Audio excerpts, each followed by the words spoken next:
Coleman at this stage of the season? I'm disappointed for him that he can't continue to grow in the fundamentals and skills of his position. You know, he missed a significant amount of time last training camp. He missed a significant amount of time during the season, and you know, his growth and development. He was having a terrific OTA session, and then he got hurt. You know, you'd always like to see a guy have the opportunity to improve and develop his skills. So it's disappointing, but I'm sure that he'll be back for training camp, ready to go, and he's just got to get his hamstring stronger, and he's got to get himself in shape, which I'm sure he will, and he'll be ready to go. When a guy, I mean, you mentioned last year how he had hamstring issues at Baylor, and then he had hamstring issues here last year, and then the hand, and then this. Do you start to worry that a guy like that's never going to be healthy? Well, I'm hoping that it'll be healthy. That's why we have the best trainers and the best doctors and the best medical staff at the National Football League, and that's their job to get him healthy. And he wants to be healthy. You know, sometimes a broken hand is something that, you know, sometimes that happens. You know, my wife's had a couple of them, and I've had a couple of them, and it wasn't a result of not being healthy. It's just one of those things. But hopefully he'll be ready to go. And the way he prepared, the way he understands the offense now, so much better than he did last year when he first came in. And we all know that Corey had a long way to go. He had a long way to go based on the college offense that he ran and the limited exposure he had to route adjustments and the different route trees. But he's come a long way, and he's just got to be able to stay healthy and be available. You know, we tell all the guys, you want to be a member of the able family. You want to be dependable, reliable, accountable, but most of all, available. You know, that's the most important brother. And if you're available and you can practice, and you get better. When you look at those other second-year guys besides Corey, you know, Richard, Ricardo, Jordan, what have you seen from them? How did they come back? Oh gosh, I'm so excited about the development and the progress that all of those guys have made. You know, we always talk about when you come into a new program, and it's like learning a new language.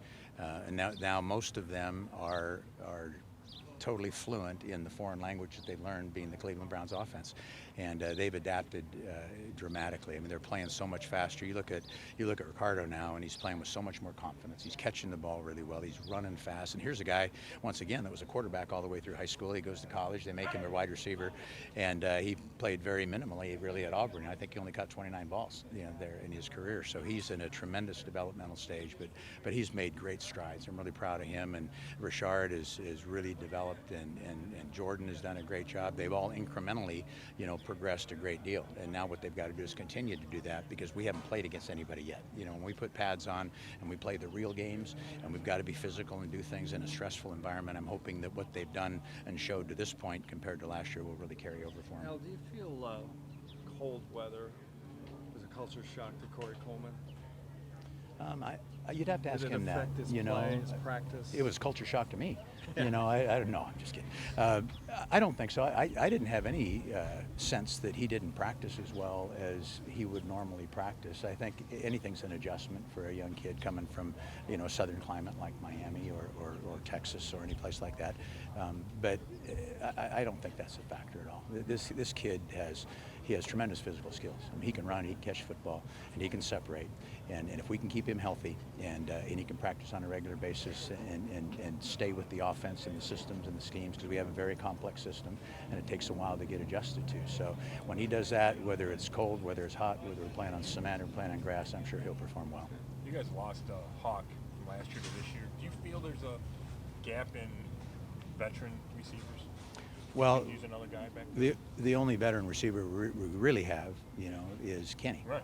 And that's one of the reasons our personnel people brought him in here, was the veteran presence that he had, you know. And do we miss Hawk? Absolutely. I probably talk to him, you know, once every week. He just, in fact, it's what kind of kid he is and what a special guy he is. The other day we come in the receiver meeting room, and there's sandals for everybody. He got a picture of every single coach, Bob, Saunders, myself, and every player. Had the picture, had their name embossed on it, had their numbers, and just sent a thank you and good luck to our football team. That's what kind of guy he is. So is that kind of presence missed, that maturity missed? I mean, this guy has a master's degree from Columbia. You know, not any of us could probably get into Columbia, you know, and he has a master's degree from Columbia. And you miss the quality and character and value that a guy like that brings. But, you know, you'd always like to have veteran leadership. But those young guys, I tell you what, the way they're improving, and I just told them just out here, I mean, the arrow is up for every one of those guys. And now we've just got to keep going and climb to the level that we'd like to be when the season starts. Rennell was having a really good camp last year until the injury. Does he come back just as Oh God, yeah. He's fun to watch, and we watch those videos every day. And the thing that he has established is you can count on him to give you everything he has, every practice, every play. And do we always do everything right? No, never. We're all human beings. Nobody does everything right all the time. But the way he works and what he brings to the table in terms of a work ethic and performance on the practice field, and the way he came back from that injury. I remember going to the hospital and spending some time with he and his mother there, and it was, and talking to the doctors, and it was a severe fracture. And he's come back. You would never know that he's had any injury. He's just where he was. In fact, he's better than he was when he got hurt. So we're excited about the competition that he's providing to all those guys. When Coleman made the catch on the second day, I can tell this is a Corey Coleman story because there's been no other question here. No, just kidding. everybody else is filling it. When Coleman fell on the ball and then the defender fell on him, is that what's keeping him out now, or is it the hamstring? I'm not sure. And I haven't asked the medical people about that. But anytime you have any soft tissue injury, there's always precaution. And when he landed on the ball, I think that had something to do with the shoulder or something.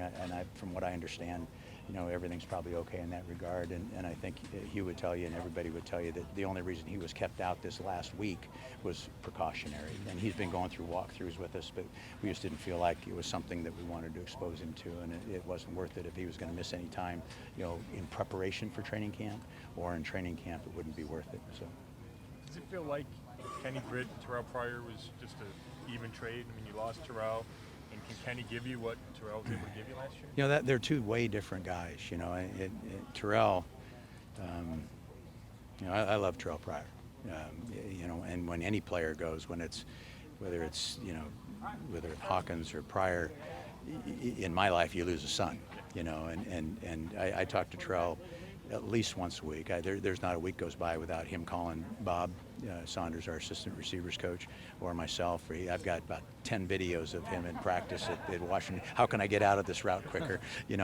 Working with Tyrell Pryor was a delight. He was a special guy, and what he accomplished last year, really, when you look at it, I mean, 1 year never playing receiver in his life, and going for over 1,000 yards and 70-some catches. What he did was unprecedented.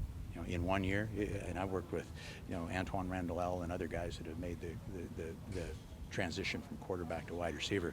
But I think history will say that what Tyrell has done was phenomenal, and I would be shocked if he wasn't in the Pro Bowl next year. I think he's going to have that kind of year, and Kenny brings the size. He's probably a little more physical than Tyrell is, and Tyrell was learning how to play the position. Kenny brings an experience level to us that we don't have in that room. They're both great to work with, but Kenny's just a different kind of a player, and we'll see when we get into the uniforms and playing against people how you would compare those two. But we're going to miss Tyrell, and we're glad to have Kenny here. So it'd be nice to have both of them. Yeah, right. Well, the season ended last year with Jordan Payton and the PED suspension. How does he come back this year mentally from that, and what's his development looking like? Yeah, and I don't know how to answer that part of it, quite frankly, because I'm not privy to all of those things that went on. I know he wasn't here for 4 weeks because of the PED suspension, but I'll say this: he, like Richard and like Rennell and like Ricardo, they're different guys. I mean, what he is.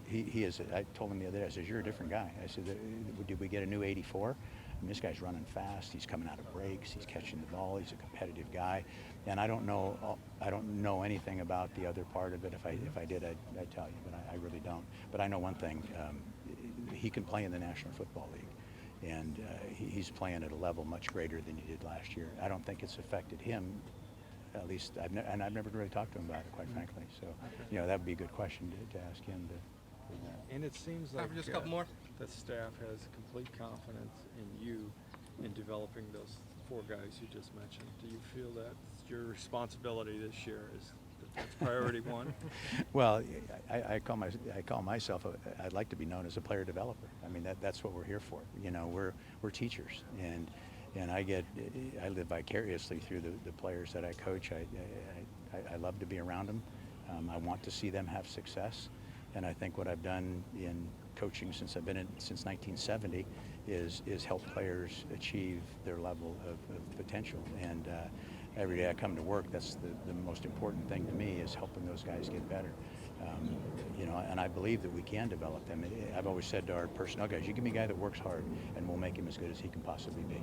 And what they've given me is guys that work hard. And the evidence, you look at Tyrell Pryor in the classroom, on the field, what he did, and I said earlier, it's unprecedented what he did. And the thrill of being able to see him go on and hopefully even increase his effectiveness as a football player in the National Football League is something that's really exciting to me. I would love nothing better than our young players to reach their level, whatever that might be, of effectiveness. And that's my reward as a coach, is seeing players do well and progressing in their skills. Where have you seen Ricardo make the biggest jump? I think probably his confidence. And when I say that, he plays the game now. When you watch him, in fact, it was funny because I went back and looked at our last year's rookie mini camp, the OTAs, and the veteran camp from last year, and it's a different guy. Because when you know what to do, you can do it with speed and energy and effectiveness. When you have some experience, it's just like your business. When you have to write a story, you kind of know what you're going to write. You know the parameters you're going to put in. You get in there, bam, you do it, you get it out, and it's a good one. Whereas when you first started, it took a little thought to the organization and administration. Same thing with a player. You know, they've got to perform physically as fast as they can on the field. And if they're not quite sure the depth of the route, they're not quite sure what to do against different coverages. They're speaking a different language. The pace of the game slows down. They don't play as fast as they can. He came out, and I'll say this: there's not a guy in that room that prepares any more diligently off the field at home than Ricardo.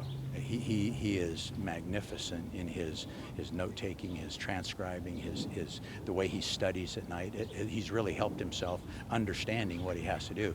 And now he lines up in line of scrimmage. When he hears the play and sees the defense and recognizes the coverage, he goes 100 miles an hour. And he's a talented young man. So I'm thrilled that he feels really comfortable in what he's doing, and really excited about, when we get into the preseason and see if he can take that transition and get into real physical football and play the game when things are not what you expect it to be.